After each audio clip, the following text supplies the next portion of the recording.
if you want to be a singer-songwriter, right? If you want to win 4 to 6 Grammys, I can't write one song. I can't write 2 songs. I can't write 3. I have to write hundreds, dare I say thousands of songs. Hello and welcome to the Artist Journey podcast by Contagion Media. For those who don't know, Contagion Media is an art agency with a mission to make art and artists more important.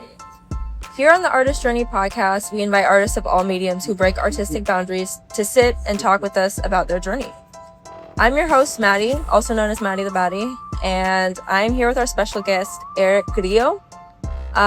He is a singer-songwriter from Miami, Florida, and welcome to the show. Thanks for having me, guys. Thank you, Maddie the Baddie. Of course. So, I guess for those who aren't familiar, what is your style of music? Heck yeah. So, I don't know. It's hard to, whenever someone asks me what genre I like write or play or sing, whatever you want to call it, it's always difficult to like put a label on things because I love all genres of music quite a bit. But essentially I combine a lot of elements of like Latin R&B, reggaeton, dembow, and even like Afrobeat as well. It's particularly because I'm Cuban. I have a lot of those like Afro-Latin vibes. There's a lot of Afro culture within my culture, the Cuban culture. So we get a lot of those Afro elements in our music, and you can even hear it in a lot of Caribbean artists, like for example, Baddie, you know, where you have a lot of those Afro influences creeping into like trap elements or like even R&B or indie elements and things like that. So I'm a Latin artist, I guess is the answer to that question. Is there any other Latin artist that has been an inspiration to you on your journey? Yeah. I feel like if I'm gonna place inspiration on anybody, like as a child, like from when I was a child, it'd probably be people like Aventura or like Juan Luis Guerra or even like Charly Sa, you know, the classics like Alejandro Fernandez, that type of thing. However, more contemporary artists, I guess you can even talk about Aventura because they're still crushing. Yeah. But like Prince Royce, you know, obviously people like Bad Bunny. I love Daleks and everything that like Rich Music is doing. That record label like Sech and, you know, Lenny Tavares, and even the work that they've done with like Fercho, you know, like Feid or like Mike Towers. So these are all artists that I look up to quite a bit. Funny thing is I just love all kinds of music. I just really relate to my Latin side. Okay. So being from Miami, what's your opinion on Mr. 305? Oh God. So low key, I saw Mr. 305, aka Pitbull, aka Mr. Worldwide. Yeah. I saw him come up. I remember because I was born and raised in Carroll City, Miami Gardens. I remember like driving on the 57th and like seeing like massive, like I guess like guerrilla marketing style, if you will, of like Pitbull. And he was literally wearing like these massive fucking t-shirts. I'm sorry. Am I allowed to cuss? Yeah. Okay. Like these massive baggy ass t-shirts and like these baggy jean shorts and and a fucking do-rag. Okay. Dead ass. This is what Pitbull used to dress like. I remember seeing I'm gonna have to look this up. You're gonna have to. You have to look up a song by Pitbull called Damn It Man. Okay? Damn It Man. That's like the one that popped off. Okay. That's when everyone in Miami was like, oh shit, Pitbull, you know? Yeah. And now he makes a shit ton of pop music. Really is what it is, right? Yeah. Like our club bangers. So what I think about Pitbull, I love everything that he's done as it pertains to like putting Miami on the map and even like bringing attention to Cuban culture, because I feel as a Cuban, I feel like there aren't a lot of Cubans representing our culture because of, you know, horrible things like socialism and communism and dictatorships on that island. However, I do love what he's done, but over time, I feel like his music has gotten a little bit watered down as it pertains to like, there's way too many like remixes and like features and like sampling a lot of music and what have you. And that's why I've really leaned into, I guess, other artists, if you will. Yeah. I was just curious. I had to ask. That's a great question. You know, I say dale all the time. You caught me saying dale earlier. Yeah. And she was like, did you just say dale? And I was like, oh God, yeah, it's a Cuban thing. People always think I'm like copying Pitbull. I'm like, no. It's a Cuban thing. I thought it was Pitbull. And that's why he always says dale, you know? Yeah. Okay, so. It's, you know what dale means? No. It's kind of like, dale is like kind of like go ahead or like go or like get it or like, but like that's the denotative, like, I guess meaning. The connotation can mean all kinds of things. You know what I'm saying? Like dale is like, oh, okay, cool. Or dale can even be bye, depending on the connotation, right? Okay. That's weird. Dale. I never thought to look it up. I just kind of heard Pitbull say it and I was like, yeah. Sometimes I type it out to like my, you know, American friends and they're like, Dale, who the fuck is Dale? They're like, Dale, who's Dale, bro? No, bro, dale. So, going back to you as a musician, Yeah. when did you start your journey as an artist? Probably when I was like 9 years old. Well, it's kind of hard to say that, right? I got into music like really early as a child. I remember like being in my car seat and singing. You remember being in your car seat? Dead ass. I remember. I know, it was very strange, right? I remember being in my car seat and singing. And then I remember also my auntie started dating this man that was phenomenal at guitar when I was like 9. I ended up getting married. But before that, I convinced him to convince my parents to buy me a guitar. Oh. And so then I started learning how to play guitar. And then from there, like with the learning of like music theory, I started learning a lot of other instruments as well. And, also being, I guess, an owner of those instruments and even like learning how to do music production and things like that. Yeah. So I've always been like a bedroom musician, so to speak, I've always been very naturally talented. It wasn't until like late 2021 that I was like, you know what? I think I'm going to pursue a career in music. And then June of 2022, I literally left everything that I knew as far as my career in health and wellness and fitness goes to pursue a career in music full time. So that's what I do now. I've had a lot of success and I'm very blessed. So what inspired you to take that leap then? At that time? Yeah. So I've always been like very, friend oriented, like big groups of friends, always hanging out and stuff. Yeah. And, I've always decorated my apartments and homes with like all my guitars and my instruments. And so they would see the guitars and the instruments and like people knew that I played guitar, but it was always kind of like, oh, it's like a decoration type shit. And, I remember one time we had a gathering. I think it was like my buddy's birthday. I threw my buddy like a surprise birthday party or something. And then one of the people that were there like called me out like, you don't play guitar. What the fuck is this? And I was like, no, like legit, I'm pretty decent, bro. I'm nice with it, And they're like, okay, play something. And I remember I played Mirrors by Justin Timberlake. And everybody was like jaw dropped at like the guitar and the vocal delivery. And then at that time, I was dating somebody and that person was like, yo, you need to like drop everything you're doing with fitness and pursue a career in music because that's your calling. And I kind of took that very seriously. And even after we broke up, she made it a point to like check up and be like, hey, yo, like pursue that shit. Yeah. Like that fitness shit ain't nothing. Like you need to pursue music. You need to pursue music. So she really inspired me to like just, hey, fuck it. We're going to go for it. And, I've had a lot of success. I'm doing very, very well. And I'm blessed, to be honest. I'm doing very well and I'm blessed. That's amazing. This episode is sponsored by... Hi, I'm B. I'm a model. What I do with Contagion Media, that's bigger than the beauty industry. Contagion Media is a content marketing agency built by artists for artists. We have photographers, designers, models, musicians, and more. Our team specializes in content marketing. Our mission? To make artists more important. Because in a world that runs on trading attention, Contagion Media is the team that will help you build your world. To get started, visit contagionmedia.net.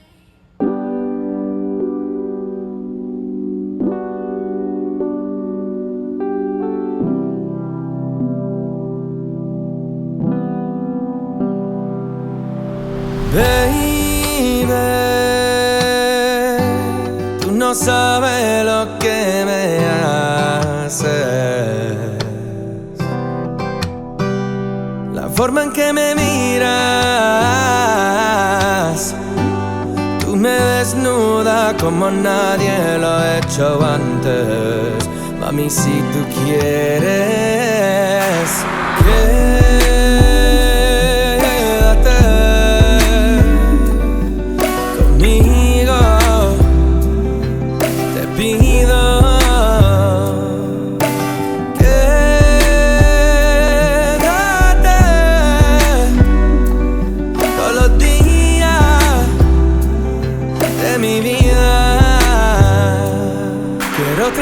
el cafecito a la cama, darte besos en la frente y en la cara, todita una reina.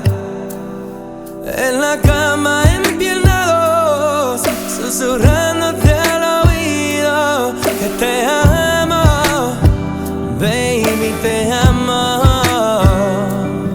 Así que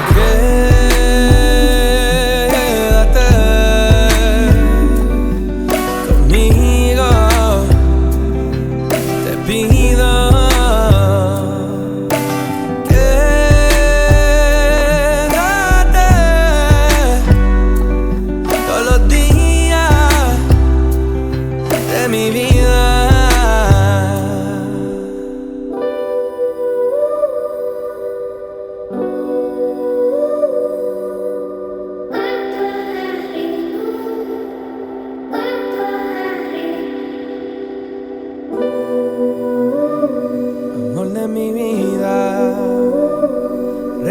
mi diosa,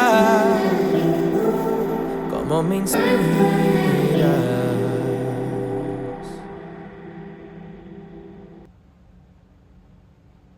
As a musician, there's always ups and downs. What are some of the challenges that you've faced within your journey, especially going full time? I feel like the first challenge that you face is the internal dialogue, you know, of like worthiness. Don't I know it? Yeah, imposter syndrome, all that shit. I've performed in a lot of major cities. I just got back from Vegas like a couple days ago where I performed for a pretty massive crowd. And it's just very affirming to be in a place like Vegas that's known for show business. Yeah. And for people to be like in absolute shock at your ability as a musician and as a vocalist. And in little moments like that, believe it or not, even then this weekend, I was like, damn, I guess I'm good. I guess I am good. Damn. Yeah. You know what I'm saying? Because you still have those like back of the mind dialogues of like imposter syndrome. Like self-doubt. So correct. So I feel like self-doubt is the number one thing to get over, the first thing to get over. And then, after that, it's, like booking and like management as it pertains to like getting shows so that you can support yourself financially. After that is also getting over all of like the writer's block and the creative block that comes with writing as a songwriter personally. Yeah. And like, just like writing as many shitty songs as you can so that you can write the good songs. You know what I'm saying? Yeah. I've heard this, I think Ed Sheeran said it actually, but he says like when you turn the tap on in a new house, right? Even in an old house that hasn't had the water on in a while, you turn that tap on and the first thing that runs out is just shit water. That's so shit funny water, to say shit that. water, shit water. Yeah. And he says you have to keep running that shit water until it's like clear, clean, good water. Same thing with any type of creative endeavor. Like you have to get through the shit. You have to put your 10,000 hours in order to get the good stuff going. Yeah. And then you have to also be like unafraid of facing those, like, I guess those shitty songs in this case, you know? Like I have songs that sound amazing and then I get stuck on one part and then I'm like, fuck, I have to write this shitty song now and then I'm never going to release this one because it's shitty. When you write the shitty songs, do you sing them too or like record them or no? Absolutely. Yeah. I have a few shitty songs on my phone right now. Okay. But I wanted to bring, what was the question again? Hurdles. The hurdle that I'm experiencing right now that I want to bring to the forefront and attention to the listeners is, balance of time as it pertains to remaining a songwriter and making sure that you songwrite and then constantly fucking feeding the machine of Instagram, TikTok, YouTube. Oh my goodness. It is a creative time suck and it literally, it doesn't fall naturally for me. Yeah, crossing that hurdle and then like learning how to balance like content creation with like what my purpose is in life, which is songwriting and releasing music and creating art. I think that's the big thing. And then just one thing, if you're a musician right now, if you're a songwriter, that's great that you're really good at music theory and like you play piano and you play guitar and shit, but learn Ableton, okay? Download Ableton, buy a home studio, get really fucking good at music production. Trust me, okay? You're gonna save at least 2 years of time. What is Ableton for those? Who don't It's know? a digital audio workstation. Okay. It's like where you create music. Like make beats? It's where you make beats. There you go. Or you track vocals. You can track other instruments as well. I'm gonna write this down. I want to be a DJ someday. I'll bet. I know every single DJ in Tucson, so. Yeah. Hell yeah. DJ Maddie the Baddie? Let's go. DJ Baddie. How many instruments do you play? Okay, so I would never say that I'm proficient at anything except for guitar. I'm extremely proficient at guitar. I'm very confident on guitar. I can sight read music type shit. But I do play piano and I can easily record music on a piano if I rehearsed it. As a matter of fact, I think I recently posted content of me playing a song on a Fisher Price piano at Target. I played, Jimming with a Broken Heart by John Mayer. I can play the bass. I can play, I guess, the ukulele. I could play like a kalimba. I do play the drums as well. But see, like people that are watching this, like I play with other hella talented musicians and they're gonna be like, Eric is such a pretentious fuck because I play with phenomenal drummers and guitarists and bassists and pianists. Yeah. And even like saxophonists and shit like that. So like, I don't want to compare myself. I would never call myself a pianist or a drummer, but I'm definitely a proper guitarist and I'm a proper singer. Absolutely. Okay. Yeah, nothing wrong with that. Yeah. Do you have any long-term goals that you want to accomplish within your artist journey? Yes. I have written down on my mirror in my bedroom, and I have like my morning meditations and affirmations that I do them multiple times a day. I have my wallpaper on my phone, and all these affirming That's things so funny. are. So this is my wallpaper. Oh hell yeah! Let's go. That's fucking dope. Good shit. She's gonna need me hanging on the fucking camera. Sorry. So I want to win something between 4 and 6 Grammys. I also want a few Billboard Hot 100 entries, and if possible, at least one #1 Billboard Hot 100 song. Easy. These are very specific goals, yeah. And I want to headline Coachella and perform at Coachella at some point or another. I'm gonna be performing. I don't know if I'm breaking the third wall again. I'm gonna be. I don't know if I told you, Kibia. I'm gonna be performing at a music festival that's kind of big in Tucson in November, so I'm really excited for that. What's it and called? It's called Dusk. Dusk. And I will be sharing the same stage with artists like Steve Aoki, Masego, Cascade, and I'm really excited for that. Awesome. I haven't told anybody this, and I know that this podcast isn't going to come out for a long time. Yeah. So I'm fine with putting it on this podcast. But yeah, don't tell anybody this. You're ready? Okay, you guys ready? Good? I'm just gonna get right into it type shit. Alright, here we go.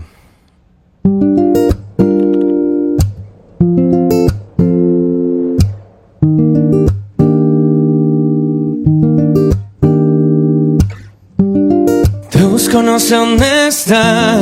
Tú buscando respuesta. ¿Cuándo fue la última vez que te vi sonreír? Te decía mi reina, te temblaba la pierna.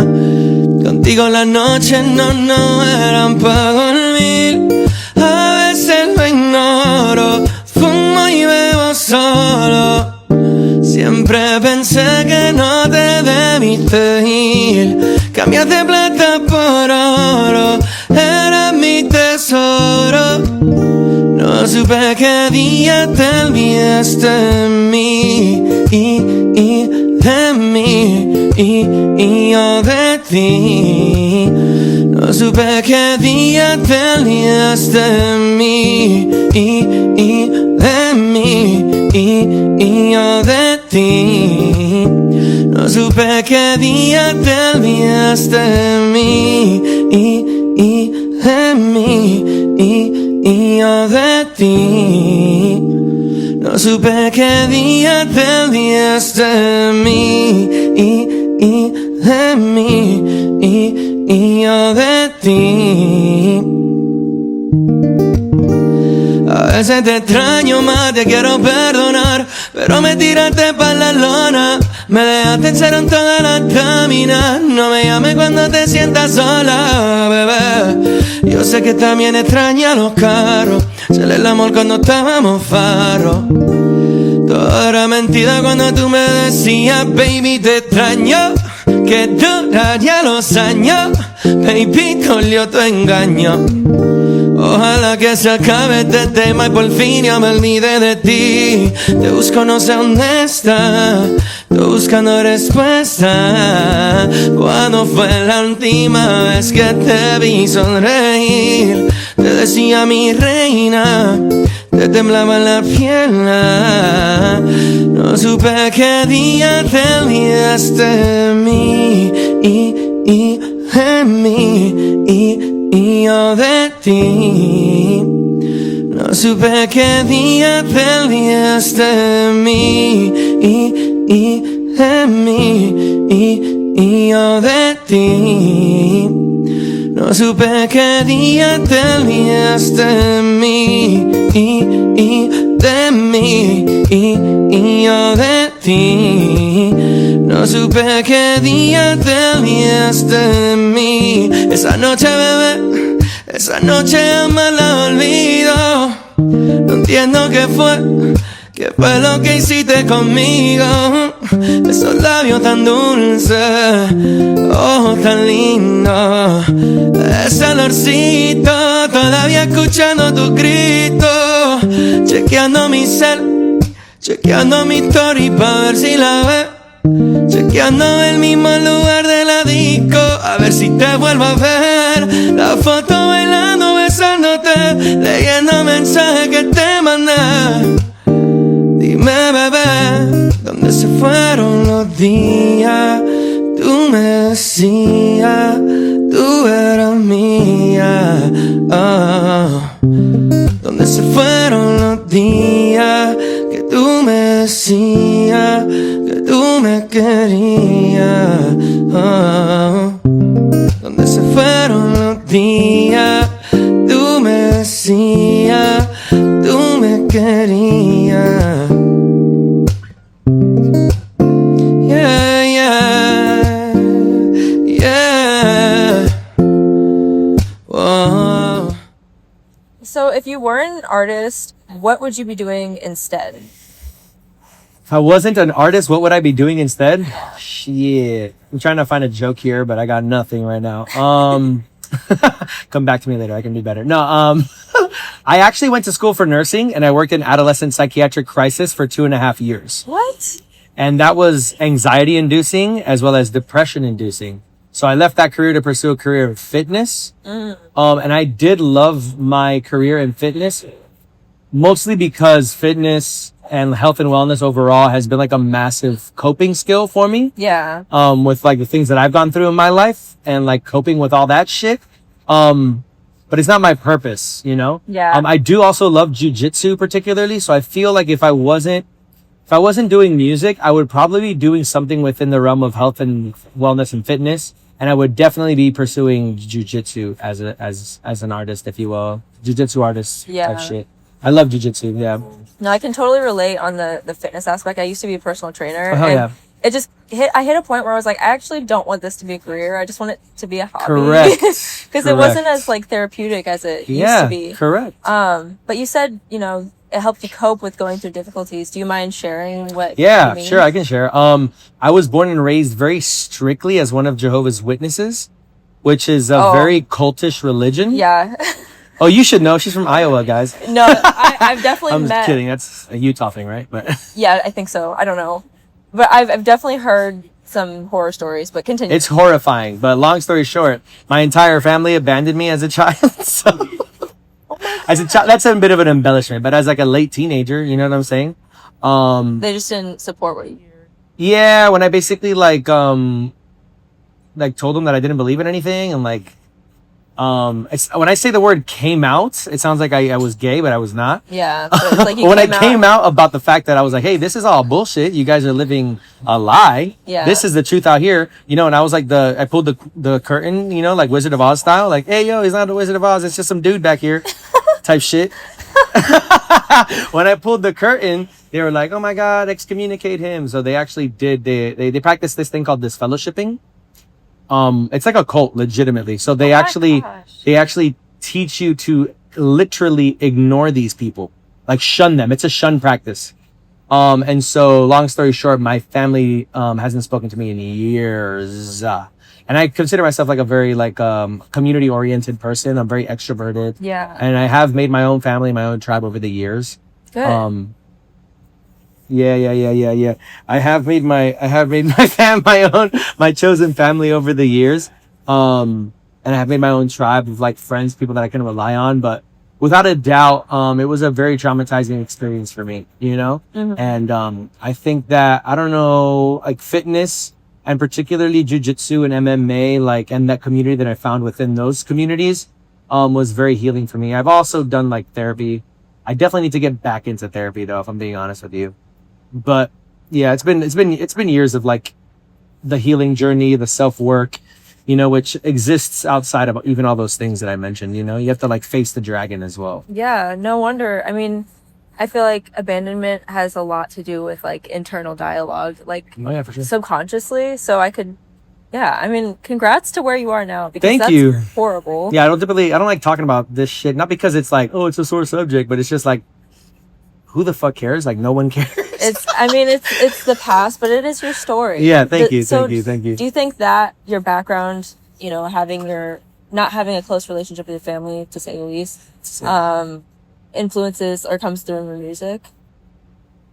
Nothing that I have released as of right now, no. But it does influence a lot of the songs that I have unreleased. Absolutely. Okay. As it pertains to like speaking on heartbreak and things like that, you know? Gotcha. And sometimes it's insane how like certain feelings and emotions can align themselves with others. And it's also insane to see how do I phrase this? It's also insane to see how we perpetuate our own misery due to our previous history of trauma as well. That's deep. That's true. Yeah. You know, meaning like you know, like the whole trope of like mommy and daddy issues, and then like the lifestyle that comes with that. Yeah. The trope, right? I'm not trying to stereotype anybody. Yeah. But that's an example of what I'm using, of what I'm trying to say, right? Where it's like, if you have a severed or a damaged relationship with, like in my case, both the matriarchal and patriarchal figures in your life, people that aren't supposed to abandon you, typically you tend to repeat those patterns unless you address them in your life, you know? Period. And so the heartache from family then becomes heartache in other areas as well. So, yeah, I'm glad you know, I've gone to therapy and started working. I read a lot, you know? Read a lot. I read a lot. I also want to be better, you know what I'm saying? Yeah. But I gotta be a little edgy, right? You gotta have a little bit of toxicity still. That's why I got the neck tattoo, you know, and this dumbass haircut. I mean, it works. It works. It's the Yeah. vibe. So I know your artist name is the same as your government name. Do you consider yourself like having, you know, a character, an alter ego to get into your musician self and separate it from your like everyday self? I definitely feel like I have like alter egos, if you will. But I don't. They all feel very real to me. You know what I'm saying? They all feel like very authentic to different parts of me. You know, like they're represented in my music, and they're also even represented like in like, I guess, my conversations or like the content I create on social media as well, where it's like, you know, like one day it's like I can have like very profound conversations about like healing and trauma and therapy, but then I can also make jokes about like, you know, fucked up shit, for lack of better words, you know, like I'm not even getting into it because I don't even know what type of people are watching this, right? But point is, I can make jokes. I could say things about like being toxic, for example. Yeah. But at the same time, I can also be very reasonable and like calm-minded. Then I can also like talk my shit, you know, which is like what I told you earlier. Like, yo, what the fuck? No, talk your shit. Yeah. Let's go. Let's hear it. And I think it's very important to tap into all those parts of you because they're all real. They all exist for a reason. You know, you can't be humble all the time. There's a moment to be like, no, I am a Grammy Award-winning artist. I am a Billboard Award-winning artist. I'm the headliner at Coachella, because all that, if you're not telling yourself that, then no one's gonna, you know what I'm saying? Like, no one's gonna attribute that to you if you don't attribute it to yourself. Yeah, you have to believe in You have yourself. to talk your shit. First. You do, yeah, absolutely. So I do have multiple personas. Okay. But not in like a weird bipolar type of way. Yeah, no. To shift gears a little bit, are there any current projects that you're working on right now that you can tell us about? Yeah, absolutely. I have a song coming out that is like EDM and like Latin focused and based that I'm so excited for. It's called DIVINO. And it's just like a club banger. It's just like a club banger that I'm really excited about. Just like dancing your ass off in a club. And it's also like very raunchy and sexy too. And then I always have like, I'm always songwriting. I try to songwrite every single day, create like at least one hook a day. The goal would be to write like 4 to 8 hooks a day, if I'm being honest. But I do a lot already, so. Yeah. But yeah, the project I'm most excited for right now is DIVINO. That's what I'm focusing on right now. Music videos coming out for it, visualizers coming out for it. I'm creating like live music arrangements for these festivals that I have coming up. So it's not just like me and a DJ. It's going to be me and instrumentation as well. So we're going to have musicians.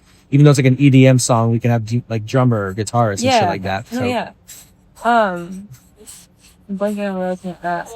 Oh, do you have any like dream artists that you would love to collaborate with? Yeah, in the future. I feel like I have a lot of artists that I love that are like the artists that mean the most to me. And then I also feel like my dreams and aspirations and goals have a lot to do with pop music, and I don't necessarily I don't know, it's just like it's like the fine line between like doing like selling out, if you will, and like doing it for the art. Yeah. I'm somewhere in the minutia of that, if you will. I think I used that word correctly. But if I'm being honest with you, I'm definitely more on the selling out side of things. Oh. Because I'm like paying, you know what I'm saying? But so dream collabs. I would love a collaboration with like Bad Bunny, absolutely. I also love Giveon a lot, so I would love a Giveon like collab. I do a lot of his songs, his covers that I perform have made me a lot of music, a lot of money rather. So I'm like I'm very, I guess, like, I don't know, connected to that man, if you will. The same thing with Bad Bunny. I do like dope ass covers of his songs. Or there's also a French artist called Tyke that I would love to do a collab with. And then there's artists that I don't know how a collab would make any sense, but I would love to do it anyways because they've changed me as a person, you know? Yeah. One of them being John Mayer and the other one being Black Coffee, which I love very much so. But yeah, those are some artists I would love to do something with, or at least be in the studio and like write together, you know? Like, Yeah. hey man, you can have this song type shit, you know? Like I would love that for sure. Cool.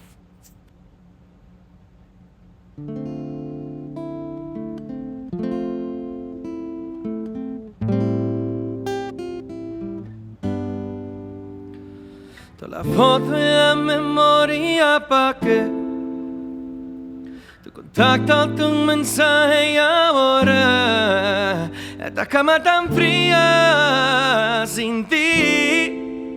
Baby, what happened? It was just you and me. Extrañando los besos tuyos, el hogar que hicimos. La mesa sigue puesta pa' dos. Ahora solo recuerdos míos, tiempo más sencillo. Dejaste aquí el shampoo con no y guardo tus cosas aquí. ¿Cómo olvidarme de ti? Si dos a la vez me comí, pensando en ti, pensando en ti. Y todas las cosas que tú me decías, baby, tú eras mi vida.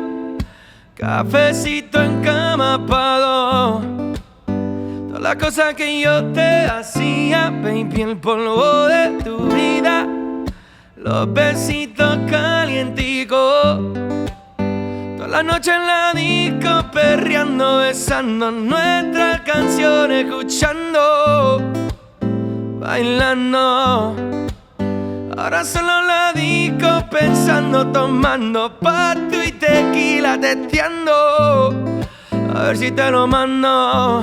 Ya no quiero pensar en ti. Llevo noches sin dormir, buscándote por allí, saliendo a ver si te vi. Ya no quiero pensar en ti. Llevo noches sin dormir, buscándote por allí, saliendo a ver si te vi. Toda la foto y la memoria pa' que tu contacto, tu mensaje y ahora esta cama tan fría sin ti. Baby, what happened? It was just you and me.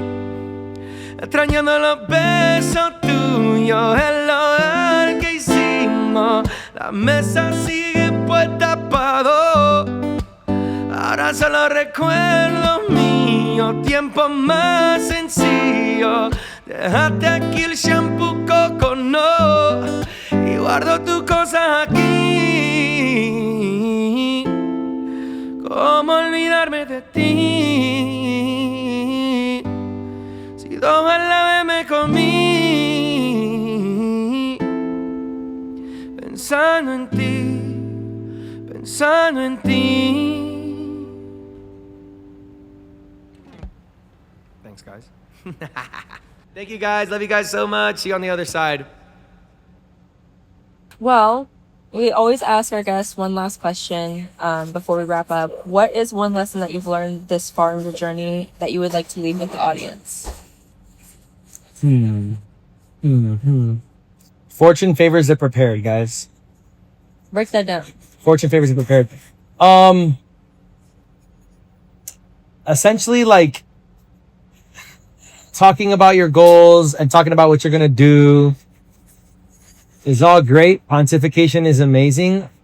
But the truth of the reality is that ideas without execution are absolutely nothing. So, for example, if you want to be a singer-songwriter, right? If you want to win 4 to 6 Grammys, I can't write one song. I can't write 2 songs. I can't write 3. I have to write hundreds, dare I say thousands of songs. fortune favors the prepared. Even though I'm not that person right yet, right? To be that person, I have to write those 1,000 songs.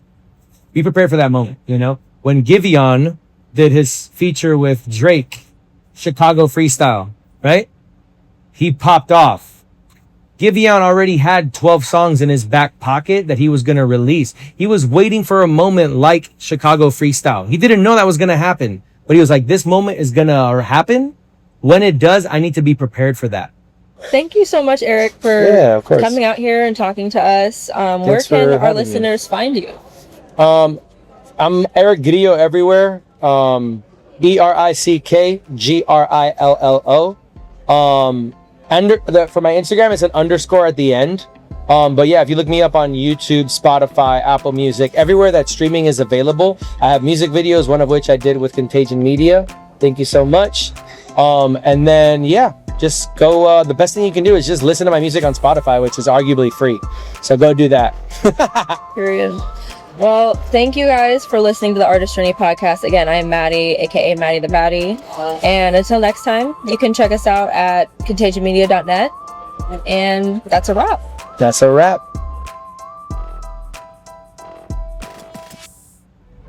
Oh, hi, I'm Gabby. I'm a runway model. What do I do with Contagion? Well, that's bigger than fashion. Contagion Media is the content marketing agency that was built by artists for artists. Our mission to make artists more important. We have photographers, designers, models, and musicians. If it makes noise or turns heads, we're all in. Because in a world that runs on trading attention, Contagion Media is the team that will connect you to your loyal audience. Connect with our team at contagionmedia.net. See you guys.